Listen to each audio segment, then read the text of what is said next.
Assalamualaikum warahmatullahi wabarakatuh. Sahabat-sahabat Eduzone yang dirahmati Allah Subhanahu wa Ta'ala, tentunya selamat datang kembali di channel YouTube Eduzone. Pada kesempatan yang penuh berkah ini, coba kita mempelajari atau mengupas tuntas tentang salah satu amalan yang sangat agung dan juga zikir yang luar biasa kedahsyatannya. Oke, itu apa? Ya, betul, salawat kepada Nabi Muhammad Sallallahu Alaihi Wasallam. Tentunya teman-teman Eduzone di sini sudah mengetahui ya bagaimana cara bersolawat kepada Nabi dengan cara mengucapkan Allahumma sholli ala Sayyidina Muhammad wa ala ali Sayyidina Muhammad. Satu potongan atau bahkan dua potongan kalimat ini sangat ringan ya, dibaca pendek dan juga ringan untuk diucapkan, tetapi memiliki pahala dan memiliki keutamaan yang luar biasa dahsyat. Di antaranya Allah Subhanahu wa Ta'ala itu berfirman dalam surah Quran surat Al-Ahzab ayat ke-56 yang bunyinya a'udzubillahi minasyaitonirrajim innallaha wa malaikatahu yusholluna 'alan nabi ya ayyuhalladzina amanu shollu 'alaihi wa sallimu taslima, yang artinya sesungguhnya Allah dan para malaikatnya bersolawat untuk Nabi. Wahai orang-orang yang beriman, bersolawatlah kamu untuk Nabi dan ucapkanlah salam penghormatan kepadanya. Di sini bisa kita ambil kesimpulan bahwa Allah, Tuhan semesta alam, dan juga malaikat, makhluk yang mulia yang diberi jabatan tinggi oleh Allah, itu saja mereka bersolawat kepada Nabi. Maka di sini Allah juga menyerukan kepada kita sebagai seorang yang beriman, kalau kalian benar-benar beriman, ya ucapkanlah salam, ucapkanlah sholawat kepada Nabi Muhammad SAW.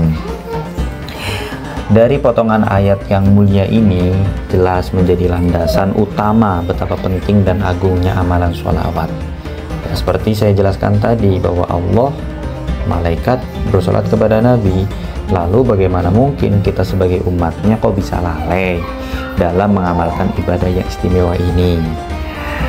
Sahabat-sahabat Eduzone yang dirahmati Allah, baik secara bahasa kita ketahui dulu nih arti sholawat itu apa. Sholawat itu ya berarti doa, keberkahan, pujian, dan kemuliaan. Jadi singkatnya kalau misalkan kita itu bersolawat kepada Nabi Muhammad SAW, itu pada dasarnya kita itu sedang memohon kepada Allah agar melimpahkan rahmat, keberkahan, kemuliaan, dan keselamatan kepada beliau. Jadi dengan kita bersolawat itu bukan kita menyembah Nabi Muhammad, kita memohon kepada Nabi Muhammad, bukan, tetapi kita itu memohon kepada Allah supaya Nabi Muhammad itu diberikan kemuliaan, diberikan keberkahan, dan kita doakan supaya mendapatkan salat dari Allah Subhanahu wa Ta'ala. Nah, tapi kita sebagai umatnya berarti kita nggak dapat, justru kita mendapatkan dan kita lebih untung. Ya, kita bersolawat kepada Nabi Muhammad, Allah juga bersolawat kepada kita. Bahkan kalau dalam satu riwayat itu, satu kali kita bersolawat kepada Nabi Muhammad, itu Allah balas dengan 10 kali solawat atau 10 kali rahmat. Jadi ini bukan hanya sekadar ucapan ya, solawat itu adalah bentuk kecintaan kita tentunya sebagai umat kepada Rasul sebagai Nabi kita. Jadi ini adalah wujud kerinduan hati seorang umat kepada nabinya. Sebuah ikatan spiritual yang menghubungkan kita dengan sosok yang paling mulia di muka bumi. Jadi kita juga jangan sampai pernah lupa tentang sejarah Nabi Muhammad, jangan pernah lupa tentang pengorbanan dan jasa-jasa Nabi Muhammad yang meminta kita supaya dimasukkan ke dalam surga, yang minta supaya kita diampuni dosa-dosanya. Nah, itu semua jasa-jasa Nabi Muhammad yang begitu besar kepada kita. Masa kita sebagai umatnya hanya bersolawat saja, memohonkan tambahan rahmat kepada Nabi Muhammad saja, kita tidak mau? Itu benar-benar sungguh sangat keterlaluan sih kalau misalkan kita bisa mengatakan itu. Oke, sahabat-sahabat Eduzone yang dirahmati Allah, Tentunya banyak sekali ya hadis-hadis sahih, bahkan yang biasanya mungkin beberapa kalangan kan menginginkan hadis-hadis yang diterima atau didengarkan atau dipakai itu adalah hadis-hadis yang sahih. Nah, tentunya banyak sekali ya hadis-hadis yang sahih yang menjelaskan tentang keutamaan dan kedahsyatan sholawat itu sendiri. Di antaranya teman-teman kalau misalkan sering mendengarkan, pasti sering mendapatkan satu hadis tentang ketika seseorang itu mendapatkan syafaat atau hadis syafaat. Jadi diantaranya Nabi Muhammad SAW itu pastinya sangat peduli terhadap umatnya ya. Di antaranya adalah Nabi Muhammad itu nanti akan menjanjikan ana syafi' wa musyaffa'. Jadi saya itu orang yang bisa mensyafaati dan juga yang diterima syafaatnya. Jadi tentunya sahabat-sahabat Eduzon yang ingin sekali selamat dunia dan akhirat ya, sudah sepantasnya tidak melalaikan sholawat kepada Nabi Muhammad SAW. Jadi diantaranya Nabi Muhammad SAW itu bersabda bahwa man sholla alayya wahidatan sallallahu alaihi biha ashron. Jadi ketika seseorang itu bersolawat kepada Nabi satu kali, Allah mendapatkannya, membalasnya itu dengan 10 kali.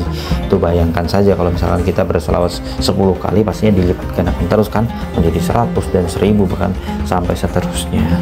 Gitu. Di sisi lain juga Nabi Muhammad SAW itu pernah bersabda, yang artinya barang siapa bersalawat kepadaku maka Allah akan menghapus 10 kesalahannya dan mengangkat 10 derajat baginya.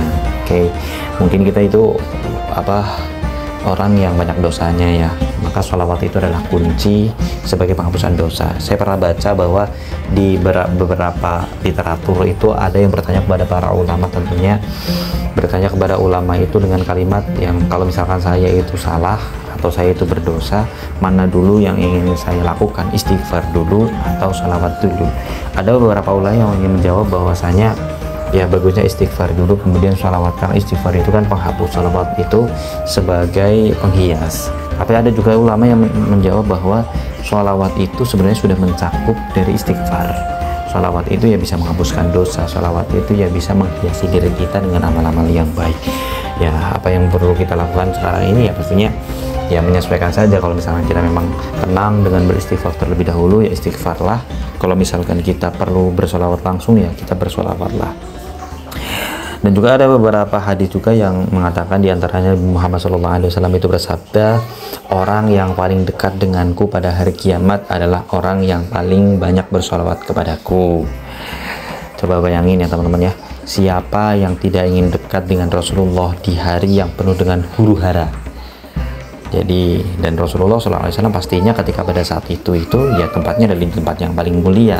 Kalau misalkan antara surga dan neraka, ya Nabi Muhammad itu tempatnya di surga. Kalau misalkan di tempat yang selain daripada surga dan neraka, pastinya di tempat yang mulia, yang tidak seperti layaknya orang itu yang kesusahan. Jadi kalau misalkan ada seseorang yang banyak bersolawat kepada Nabi Muhammad dan dia derajatnya itu dekat dengan Nabi Muhammad pada hari kiamat nanti, ya tentunya tidak usah dipertanyakan lagi keadaan dia pada hari kiamat itu seperti apa. Tentu sangat istimewa karena dekat dengan Nabi Muhammad SAW. Jadi kedahsyatan sholawat itu sebenarnya tidak hanya terbatas ya pada pahala dan syafaat di akhirat, tetapi juga merambah ke dalam kehidupan dunia kita. Di antaranya ya, memperlancar rezeki, menghilangkan kesedihan dan kesusahan, mempermudah urusan, mendapatkan keberkahan dalam hidup, mendapatkan tempat yang mulia di akhirat.